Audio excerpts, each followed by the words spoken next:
So now we'll go back to Lombardy with Castello di Stefano Provincia di Pavia Rosso, which is a blend of Merlot and Barbera. So Merlot, international grape, Barbera. I don't know that it's specific to that region, but it's definitely an Italian grape. And it is their entry-level red.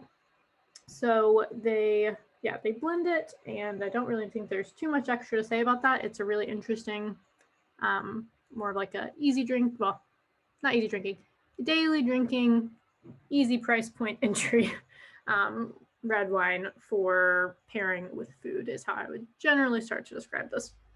So on the nose, it's got a lot of fruit characteristics going on, but it also has some florals. It has some herbaceous notes as well.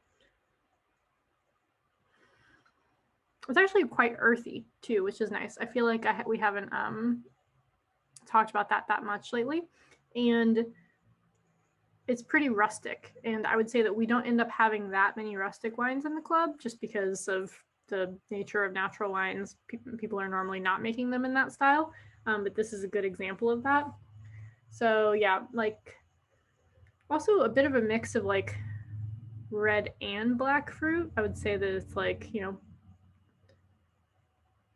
red cherries, but also has like plums. So let's try it.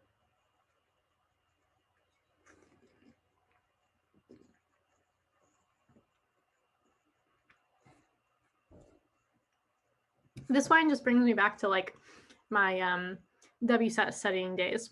It's a blend, but like it brings me back, and it feels like more traditional or conventionally made wines in a way, if that makes sense, because of the structure of it and because it feels and tastes. I guess maybe it feels more of like an expression of Merlot to me than it does of Barbera. There's certainly more acidity to it that's making it grippier because Merlot is very medium.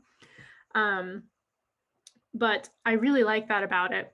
And because the price point is low, it's just nice to like a lot of times it's hard to find red natural wines that will pair with heavier stuff because people don't want to make heavier natural wines normally. They normally want to make them lower in alcohol.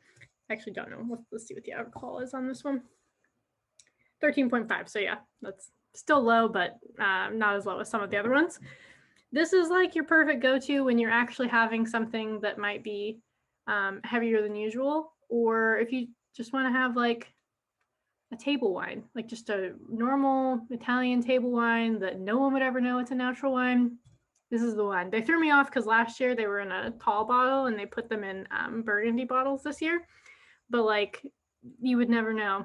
This is like the stealth natural wine that you bring to that dinner party where people are afraid of natural wine, and you let everyone try it and have it with your what's it called, like your spaghetti or whatever, and then at the end you're like, by the way, that was my natural wine. Boom. But yeah, so that's the road I would go down. Like eggplant parm, great. Just general Italian like restaurant food, lasagna, like all the like traditional stuff is what you want to put with this. Really good, nice and rustic. I hope that you enjoy.